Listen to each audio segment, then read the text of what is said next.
আসসালামু আলাইকুম। আমি হ্যাপি বগুড়া থেকে বলছি। বাংলাদেশি ব্লগার হ্যাপি চ্যানেলে সবাইকে স্বাগতম জানাচ্ছি।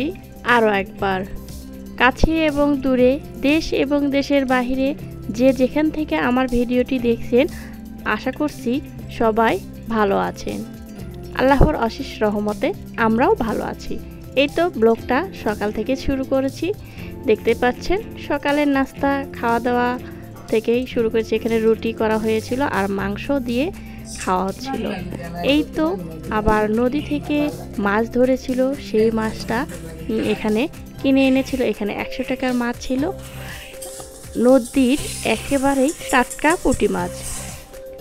আপনারা হয়তো আগের ভিডিওতে দেখেছেন নদীর পানি বাড়ায়, এখন নদীতে কিন্তু প্রচুর পরিমাণে মাছ পাওয়া যাচ্ছে। এই তো সকাল সকাল কিন্তু এই মাছটা ধরে নিয়ে আসা হয়েছে।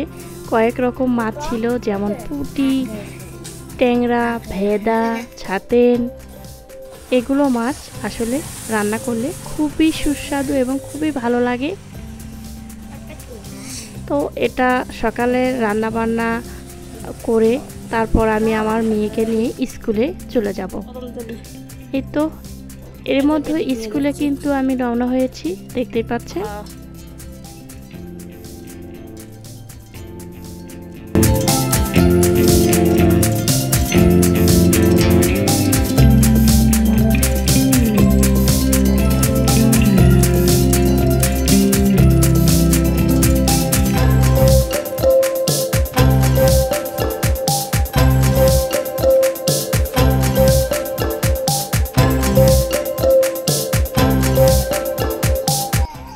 এই তো এখানে হয়তো আপনারা দেখতে পাচ্ছেন, এটা হলো আমার স্কুল, আমার প্রাণের প্রিয় স্কুল। হাই স্কুল লাইফে এখানে আমি পড়াশোনা করেছি।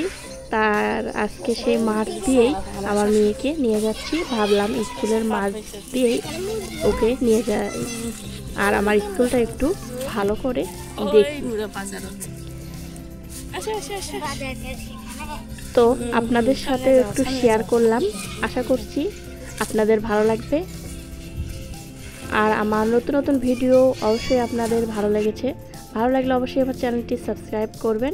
সাবস্ক্রাইব করে পাশে থাকা বেল আইকনটি প্রেস করে দিবেন, তাহলে আমি যখনই কোনো ভিডিও আপলোড করব সাথে সাথে কিন্তু আপনারা নোটিফিকেশন পেয়ে যাবেন। আর নোটিফিকেশন পেয়ে গেলে কিন্তু সাথে সাথে ভিডিওটা দেখতে পারবেন। এই তো এখানে আমার হাজব্যান্ড বগুড়া গিয়েছিল। বগুড়া থেকে কিছু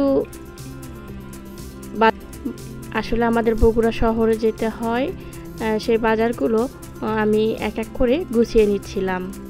এখানে হুইলের গুঁড়া, তো হ্যান্ড ওয়াশ, ময়দা, আটা, ভিমবার, সয়াবিন তেল, লবণ আর কি যা কিছু লাগে। আর সাথে এনেছিল স্পেশাল আম। এই তো আমটা আসলে খুবই মজা। দুপুরে সব কিছু শেষ করে এই তো এখানে দেখতেই পাচ্ছেন রাতের রান্নাবান্না চলছে। এখানে গরুর মাংস ফ্রিজ থেকে নামিয়ে রান্না তুলে দেওয়া হয়েছে। এই গরুর মাংসটা দিয়ে আলু ঘাটি করা হবে। এই আলু ঘাটিটা কিন্তু আমাদের বগুড়ার খুবই জনপ্রিয় একটি খাবার। আমরা সাধারণত এই আলু ঘাটিটা মাংস থাকলেই আমরা আলু ঘাটিটা রান্না করে খাবই। তাও আবার গরুর মাংস বা খাসির মাংস দিয়ে যদি আলু ঘাটিটা করা হয় তাহলে কিন্তু এটা খুবই টেস্ট হয়। মুরগি দিয়ে কিন্তু আমরা কোনো দিনও খাইনি।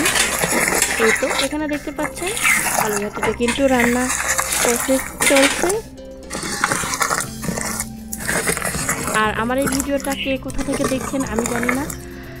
যদি এই ভিডিওটা আপনাদের কাছে অনেক বেশি ভালো লাগে তাহলে চলে আসুন আমাদের বগুড়াতে, ইনশাআল্লাহ আলু ঘাটি রান্না করে খাওয়াবো। তো আশা করছি আজকের ভিডিওটা আপনাদের কাছে অনেক বেশি ভালো লেগেছে। ভালো লাগলে অবশ্যই আমার চ্যানেলটি সাবস্ক্রাইব করবেন আর আমার পাশে থাকবেন, তাহলে সবাই অনেক বেশি ভালো থাকবেন, সুস্থ থাকবেন। আল্লাহ হাফেজ। এই তো ফাইনাল লুক আপনাদেরকে দেখিয়ে দিলাম।